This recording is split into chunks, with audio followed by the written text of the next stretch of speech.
अस्सलाम वालेकुम। Welcome to my channel Hiba voice corner. तमाम वीडियो अपडेट्स के लिए हमारे चैनल को लाजमी सब्सक्राइब करें और बेल आइकन क्लिक करना ना भूलें ताकि आपको मिलती रहे हमारे आने वाली वीडियोस की सारी अपडेट। तो आइए सुनते हैं आज किसी की ज़िंदगी पे गुजरी एक खौफनाक जिन की रुदात पार्ट 5। मैंने आहिस्ता आहिस्ता वापस उस कमरे के अंदर की जानिब देखना चाहा तो कमरे में अंधेरा इतना शदीद था कि अंदर का वजूद या मंजर देखना नामुमकिन के बराबर था। मेरी नज़र कमरे के बाहर वाली दीवार से सटे नीचे गिरे हुए गिलास और पानी पे गई, जो शायद मेरे हाथों से तब छूट गए थे जब सियाह चमगादड़ों के लश्कर ने बाहर निकलने की मुज़ाहमत की थी। मैंने ठीक से देखा तो अब ज़मीन पर गिरा हुआ पानी एक दायरे की शक्ल इख्तियार कर चुका था और उस दायरे के अंदर ही वो गिलास गिरा हुआ था।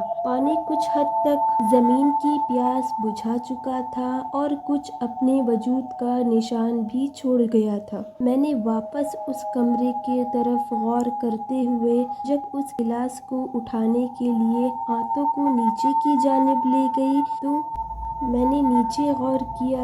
ये देखकर मेरे होश उड़ गए कि वहाँ अब कोई गिलास या पानी का निशान नहीं था। मेरे तो औसान खता हो गए क्योंकि कुछ लम्हे पहले मैंने यहाँ गिलास गिरा हुआ देखा था और बिना आवाज़ किए अचानक हवा में तहलील हो चुका था। मैंने घर से बाहर जाने के लिए अपने कदम वापस लिए और बरामदे में कुछ दूर तक गई थी कि उस खंडर के आंगन में मैंने एक शख्स को बैठे हुए देखा जो मेरी तरफ पुश्त किए सर को नीचे झुकाए ज़मीन पे बैठा था। मैंने उस शख्स के जानिब अपने कदम बढ़ाए।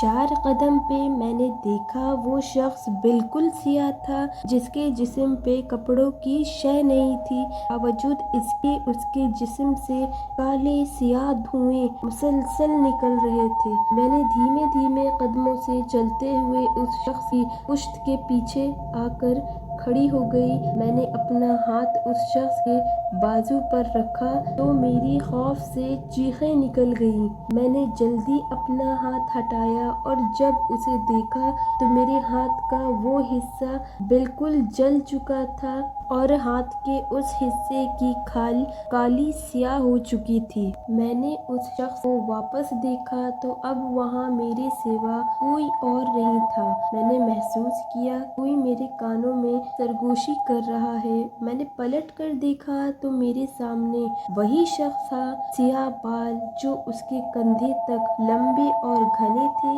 और बालों के बीच वो सुर्ख अंगारों जैसी आंखें। चेहरा हल्की रोशनी में बिल्कुल सियाह। खौफ से मेरे वजूद में जैसे खून ठंडा पड़ गया था। मेरे आंखों के सामने अंधेरा छा गया और उसके बाद मैं जमीन पर गिर पड़ी। मुझे होश आया तो मैंने अपने घर के कमरे में बेड पर लेटे हुए को पाया। मेरे ठीक सामने मेहरू बैठी थी जो मेरी तरफ तजस्सुस भरी निगाहों से देख रही थी। अरे मेहरू, तुम यहाँ? मैंने दोनों हाथों से हिम्मत करते हुए उठकर दीवार की जानिब पुश्त करके बैठते हुए कहा, फिरोजा अब तुम ठीक हो? उसने मुझे परेशान हाल में पूछते हुए कहा। क्यों यार, तुम ऐसा क्यों पूछ रही हो? मेहरू, मुझे क्या होगा यार? मैंने सुस्ताते हाल में पूछा। मेहरू बोली, फिरोजा यार सच मुझे क्या हो गया था? अल्लाह का लाख लाख शुक्र है कि अब तुम बिल्कुल ठीक हो। हल्की मुस्कुराहट के साथ मेहरू बोली और उठ खड़ी हो गई। तुम कहीं जा रही हो क्या? मैंने मेहरू से पूछा। उसने जवाबन कहा, हाँ यार बहुत देर से आई हुई हूँ। तो अब घर जा रही हूँ ना? यार अम्मी परेशान होती होंगी। अच्छा यार तू जा, आंटी को भी वैसे बहुत काम होगा। मेहरू, आपी की रुखसती हो गई क्या? मैंने मेहरू से मुखातिब होते हुए पूछा तो मेहरू कुछ परेशान सी हो गई। हाँ यार फिरोजा, आपी को रुखसत करवाए आज 3 दिन हो गए हैं। मैंने इंतहाई परेशान हाल में पूछा, यार तू मुझे याद क्यों नहीं है? मेहरू ने मेरी बेचैनी समझते हुए सारे वाकयात का हाल मेरे कोश गुजार किया और आगे कुछ कहने से पहले वो रुक गई। मेहरू यार आगे क्या हुआ? बता ना यार। मेरे इसरार पे मेहरू के चेहरे पर शिकन आ गई। फिरोजा यार, जब तुझे खंडर से बाहर लाया गया ایک خوفناک جن نے تجھ پہ قابو پایا ہوا تھا۔ کیا؟ میں نے چونکتے ہوئے کہا۔ ہاں یار فیروزہ، وہ تو محترم حضرت نے اس ماورائی مخلوق کو جلا دیا اور تجھے شفا یاب کر دیا یار۔ مہروں نے جو بھی میرے کوش گزار کیا وہ سچ میں ایک خوفناک سچ تھا جو میرے ساتھ گزرا تھا۔ میں اس دن کے بعد میں نے اور امی نے اللہ تعالیٰ کا شکر ادا کیا اور ایسی کسی بھی جگہ پہ جانے سے عہد کر لیا۔